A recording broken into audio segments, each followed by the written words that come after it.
170, half-inch for Spears and the reach advantage, and both fighters at 22 years of age. This bout was recorded earlier on. Sit back and enjoy. We're going to pick things up with round number 3 of this scheduled 4-round bout in the light heavyweight division.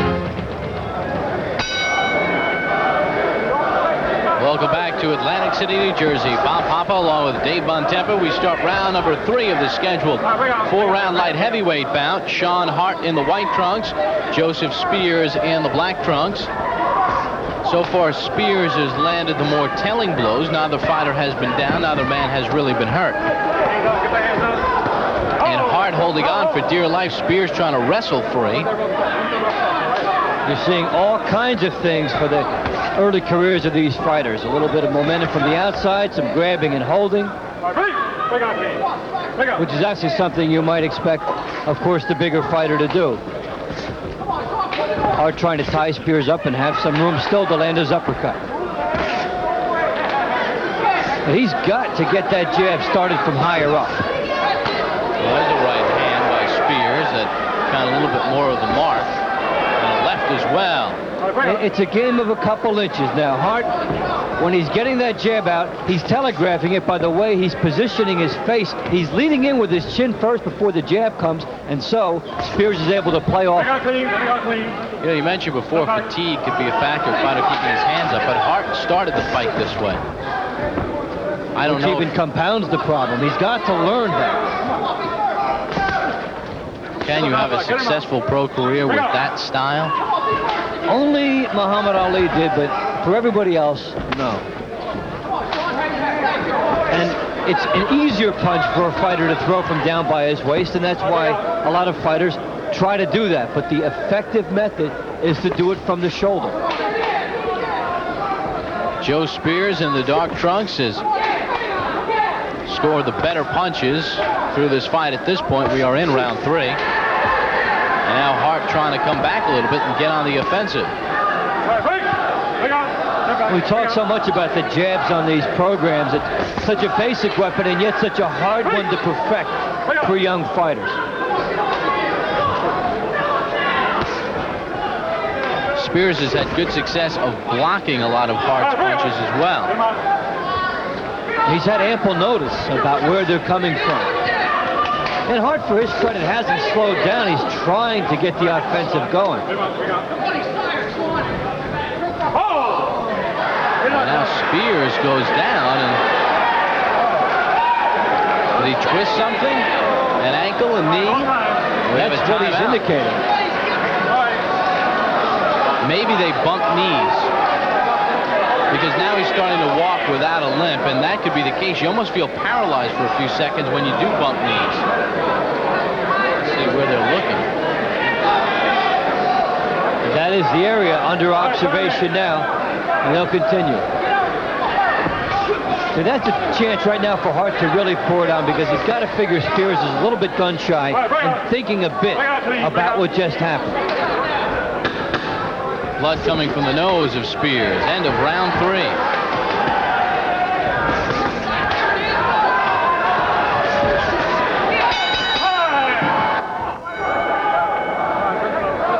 Well, the colliding knees theory as to what caused the problem in the last round, and there you see it. Locked knees, and right after that, Spears complained about his right knee. And we start round number 4.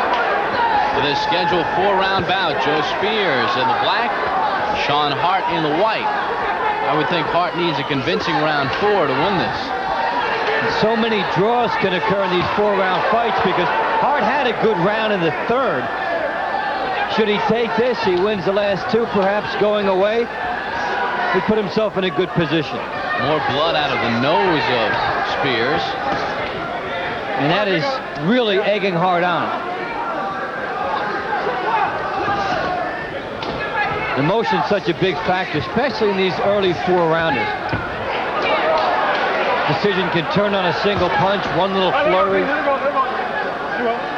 I get the feeling watching Sean Hart, he must have been a Muhammad Ali fan. He tries to carry himself about the ring. There have been quite a few descendants in their own mind, and very few rise to that level. And I think that for him to be successful, he will drop a lot of the Ali stereotypes, because he hasn't really been able to use the jab as an effective weapon from downstairs as Ali could.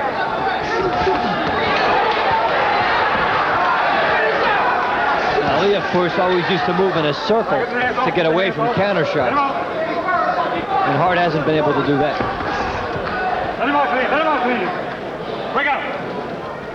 It's been a lot of holding. Both men a little awkward coming inside. Hart's always running forward when he's punching also, instead of getting any kind of leverage. But you have to find a position on the floor instinctively and let the punch go.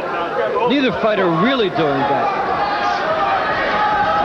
They're just attacking. Right hand by Spears got in, a lot of forearm as well. For Hart, the uppercut has been an available weapon tonight, but he hasn't used it very much.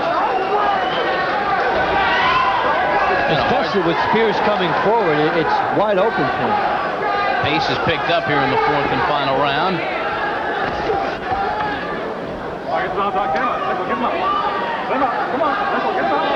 Final 25 seconds of the fight. Referee Joe Cortez pleading with the fighters to break.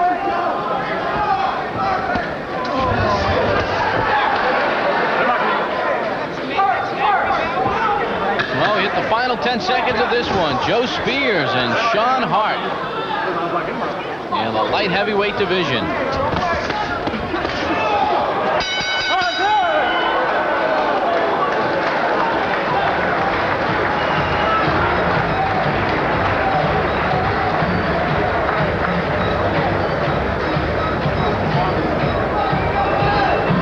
Well, not much of a surprise there. That fight ended in a draw between Spears. Really two young guys going at it, and that's the way it ended, 38 apiece in all the judges' cards. And so many fights, Bob, those four-rounders open the door for those draws, because one fighter will experience and get started fast. Is proud to present another edition of Great Fights. We'll take you back to 1983 as Alexis Arguello goes for a fourth world title against the reigning junior welterweight champion, Aaron Pryor.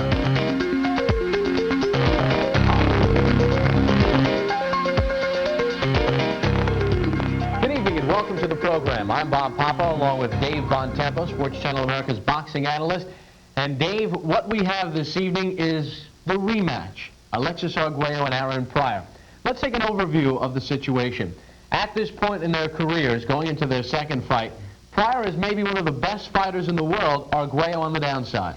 Arguello had really been beaten up brutally by Pryor in the latter stages of the first fight, but the fight was so sensational they had to go at it again. Pryor had attained the height of his marketability, really coming out of the closet and being recognized for who he was for the first time, and Arguello trying to get it back, the pride that had driven him, having held 3 titles before. This fight taking place in Las Vegas, Nevada, and such anticipation going into the